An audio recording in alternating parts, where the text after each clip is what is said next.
रिया और रितु काफी अच्छे दोस्त थे। दोनों की आपस में खूब बनती।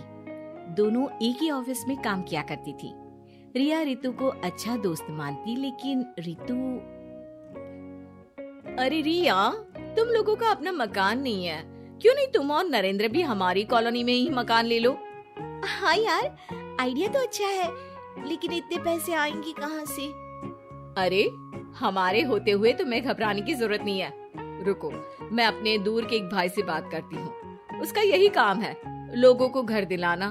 थोड़ा सा कमीशन लेता है, लेकिन मार्केट के रेट से कम दामों में घर भी दिला देता है। अरे वाह, तुम अपने भाई से बात करो, मैं नरेंद्र से बात करती हूँ। रितु रिया के जाने के बाद अपने भाई को फोन करती है। अरे भाई, कोई मकान बिक रहा हो तो बताओ, मेरी एक सहेली को चाहिए। अरे है ना, पूरे 40 लाख का है। ओ भाई, ठीक है, फिर मैं उसे 45 लाख का बोलूंगी। दोनों मिलकर 5 लाख का आधा आधा बांट लेंगे, ठीक है?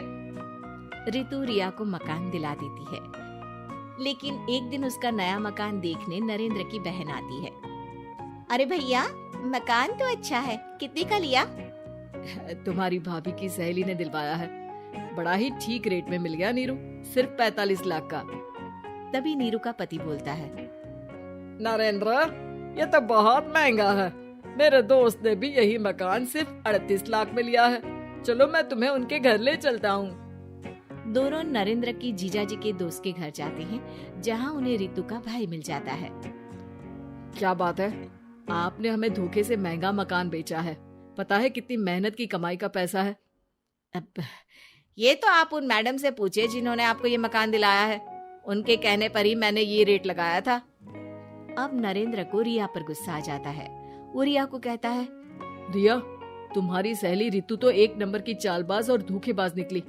मैंने उसके कहने पर इस मकान के 7 लाख ज्यादा खर्च किया है। रिया को भी नरेंद्र की बात सही लगती है। वो चुप हो जाती है। अगले दिन रितु रिया से मिलती है। रितु, मुझे तुझसे ये उम्मीद नहीं थी। तुमने 38 लाख का मकान 45 लाख में हमें बिकवा दिया। रितु अपनी पोल खुलती देख जोर जोर से रोने लगती है। अरे मैंने क्या बुरा कर दिया, तेरा भला ही तो सोचा था। अरे तुझे उस प्रॉपर्टी डीलर की बात पर भरोसा है, लेकिन अपनी सहेली पर नहीं। रिया को रितु के आंसू सच्चे लगते हैं और वो उसे शांत करती है। अरे अच्छा, शांत हो जा, चुप हो जा। सॉरी, हम लोगों की ही गलती है। हमें मार्केट में पहले रेट पता कर लेना चाहिए था। चल सॉरी। अब रितु आए दिन लोगों से रिया के पीठ पीछे बुराई किया करती थी। रितु अपनी ही दूसरी ऑफिस की सहयोगी से कहती है, अरे ये रिया भले ही मेरी अच्छी दोस्त हो, लेकिन एक नंबर की कंजूस है ये। कभी कुछ खाने जाओ तो पैसा मुझे ही भरना पड़ता है। तभी वहाँ रिया आ जाती है। अरे रितु, सॉरी यार, वो कल के खाने के पैसे तुझे देने पड़े, चेक कर ले। अब मैंने तुझे पेटीएम कर दिया है। अच्छा चल, मैं जा रही हूँ। रिजाइन जो दे रही हूँ, बाद में बात करते हैं। रिजाइन? क्यों? तूने अपनी बेस्ट फ्रेंड यानी मुझे भी नहीं बताया, क्यों? अरे नहीं यार, ऑल सडन प्लान बना। दरअसल ये नया घर का ईएमआई निकालनी काफी मुश्किल हो रही है, तो सोचा घर पर ही कोई बिजनेस कर लूं। अब इतनी थोड़ी सी कमाई में हो नहीं पा रहा है ना। अच्छा, क्या बिजनेस करेगी? देख, तू तो जानती है कि यहाँ मुझे सिर्फ 15,000 मिलता है, लेकिन घर में बच्चों का प्ले स्कूल खोलूंगी तो पूरे 4,000 एक बच्चे से मिलेगा। 10 भी आ गए बच्चे तो पूरे 40,000 की कमाई, वो भी घर पर रहकर। है ना अच्छा आइडिया?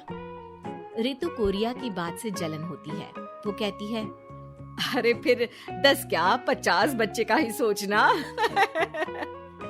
अरे कहाँ यार, घर में इतनी जगह कहाँ। सुन ना, एक काम करते हैं, हम मिलजुल कर किराए का मकान लेकर उसे सजाते हैं। फिर ज्यादा कमरे होंगे तो ज्यादा बच्चे आ सकेंगे ना।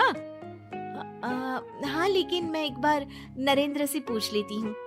रिया नरेंद्र को सारी बात बताती है।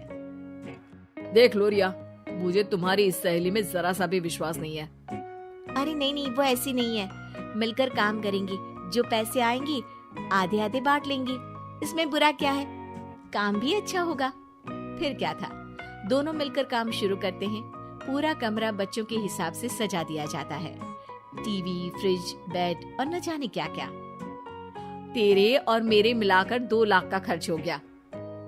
अरे कोई बात नहीं, पैसे कमाने के लिए इन्वेस्टमेंट तो करनी पड़ती है। अब इतनी बड़ी रकम है, अच्छा है कि दोनों ने मिलकर कर ली, वरना एक के बस की तो बात नहीं है। हाँ, लेकिन अब मैं ना एक बात बोलना चाहती हूँ। देखो, पिछले 2 महीनों से जब से ये काम चल रहा है, सारी मेहनत मेरी ही है। मैं ही सारा दिन यहाँ का काम देखती हूँ। तो अब मैं तुम्हारे साथ ये काम नहीं करूंगी, अकेले मैं ये स्कूल चलाऊंगी। अरे ऐसे मत बोलो रितु, मैंने नौकरी भी छोड़ दी। थोड़ी बहुत सेविंग्स थी, वो भी मैंने स्कूल को बनाने में लगा दी। अब यार, तुम तो आलसी भी हो, मुझे नहीं लगता तुम ये काम कर पाओगी। रितु, नरेंद्र ठीक बोलते थे, तुम भरोसे के लायक नहीं हो। ये मेरी गलती है कि मैंने तुम पर विश्वास किया। अच्छा जी, तो गलती की ना। मैं तुमको तुम्हारे पैसे धीरे धीरे करके दे दूंगी। अच्छा होगा कि अब तुम यहाँ से निकल जाओ। बेचारी रिया सर झुकाकर घर वापस आ जाती है। नरेंद्र, वही हुआ जिसका डर था। रितु ने मुझे पार्टनरशिप से हटा दिया। मैं ये बात जानता था रिया, लेकिन मैंने तुम्हें इसलिए फोर्स नहीं किया क्योंकि जब तक तुम खुद धोखा नहीं खाती, तुम्हें अकल नहीं आती। हाँ, लेकिन अब वही जो पहले सोचा था। और फिर क्या, रिया घर से ही बच्चों को संभालने का काम शुरू कर देती है।